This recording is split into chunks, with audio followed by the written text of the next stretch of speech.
This channel does not promote any violent, harmful, or illegal activities. All content provided by this channel is meant for an educational purpose only. এই মুহূর্তে একটি উদ্বেগজনক খবরের দিকে নজর রাখতে হবে। নৈহাটিতে বড়মার মন্দির থেকে এক বাংলাদেশি মহিলাকে গ্রেফতার করা হলো। সীমান্তে বাংলাদেশের উস্কানির মধ্যে ফের জালে অনুপ্রবেশকারী। বিস্তারিত জানাবেন আমার সহকর্মী অনন্ত সঙ্গে রয়েছে। অনন্ত, এখনো পর্যন্ত তার কি পরিচয় পাওয়া যাচ্ছে এবং কিভাবে পুলিশের জালে এলো সে? দেখো, এখনো পর্যন্ত তার নাম যা জানা গেছে, তার নাম শোভা মল্লিক, বরিশালের বাসিন্দা, বাংলাদেশের বরিশালের বাসিন্দা। ওখান থেকে বাংলাদেশ থেকে সে বনগাঁ সীমান্ত থেকে অনুপ্রবেশ করে সোজা চলে আসে বড়মা মন্দিরে। সেখানেই ভেবেছিল কোনো রকম ভাবে আস্তানা করবে। সেখানে বড়মা মন্দিরের যে পুলিশ, সেই পুলিশ তাদের সন্দেহ হয় তাদের চালচলন কথাবার্তায়।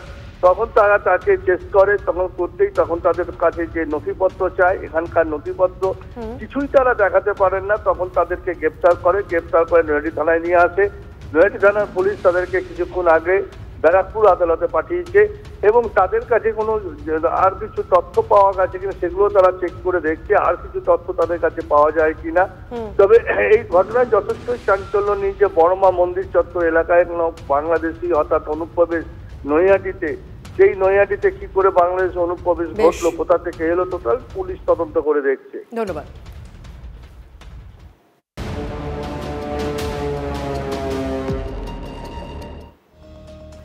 পাসপোর্ট জালিয়াতিতে কলকাতা পুলিশের প্রাক্তন এসআইকে গ্রেপ্তার করার পরে বোঝা গিয়েছিল যে এই ঘটনায় হোমগার্ডরাও জড়িয়ে রয়েছে, কারণ তিনি হোমগার্ডদের দিয়েও কাজ করিয়েছেন। এবার পুলিশের জালে ট্রাফিক হোমগার্ড, সরকারি আধিকারিক, প্রাক্তন এসআই এবং ডাকঘরের কর্মীর পর হোমগার্ড পুলিশের জালে।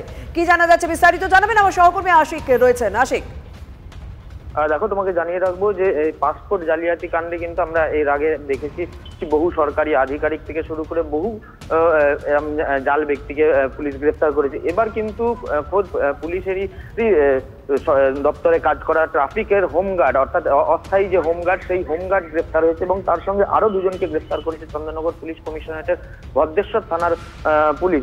যেটা পুলিশ সূত্রে আমরা জানতে পারছি যে এই যে তিনজন অর্থাৎ মোহাম্মদ ইমরান, মোহন সাউ এবং বিশ্বজিৎ ঘোষ, এই ধৃত তিনজন তারা কিন্তু গত নভেম্বর মাস থেকে এই ধরনের কাজে যুক্ত ছিল বলে পুলিশ সূত্রে আমরা জানতে পারছি। এবং ধৃতরা নকল নথি জমা দিয়ে পাসপোর্ট তৈরি করে দিত এবং এই যে বারবার এই মোহাম্মদ ইমরান বারবার একই আধার কার্ড ব্যবহার করে বহু মানুষের পাসপোর্ট তৈরি করতে, এবং এই জায়গাতেই কিন্তু পুলিশের সন্দেহ হয় এবং তারপরেই তদন্তে নামে ভদ্রেশ্বর থানার পুলিশ এবং তারপরে ধৃতদেরকে গ্রেফতার করা হয়। ধৃতদের মূলত গ্রেফতার করা হয় বিভিন্ন জায়গা থেকে, অর্থাৎ চন্দননগর বিভিন্ন জায়গা থেকে তাদেরকে গ্রেফতার করা হয়েছে হুগলি জেলার। এবং স্বাভাবিকভাবে এখন এদের সঙ্গে আর কার কার যোগ রয়েছে, কটা পাসপোর্ট তারা তৈরি করেছিল, কারা কারা সেই পাসপোর্ট হাতে পেয়েছেন, সেই সমস্ত বিষয় তদন্তকারী আধিকারিকরা খতিয়ে দেখবেন। ধন্যবাদ। জালি পাসপোর্ট করেছেন নাকি? না, আমি করিনি। তাহলে কে করেছে? যে করেছে সে ধরে পড়েছে। না, আপনারা ধরে আনলো কেন? একই আধার নাম্বার দিয়ে বারবার কেন চেষ্টা করেছিলেন? আমি করিনি, যে করেছে আমি করিনি। আর বাকি যে দুজন ধরেছে তাদের চেনেন আপনি? একদমই চিনি। কিসে কিভাবে চেনাশোনা? পাড়াতে থাকে। পাড়ায় ওই মোহন?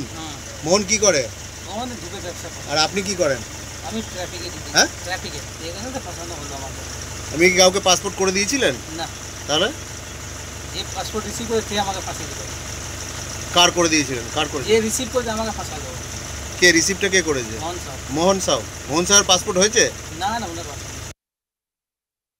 বাংলাদেশ থেকে, পাকিস্তান থেকে, অন্য অন্য জায়গা থেকে লোক আসছে, তার এখানে কোনো অস্তিত্ব নেই।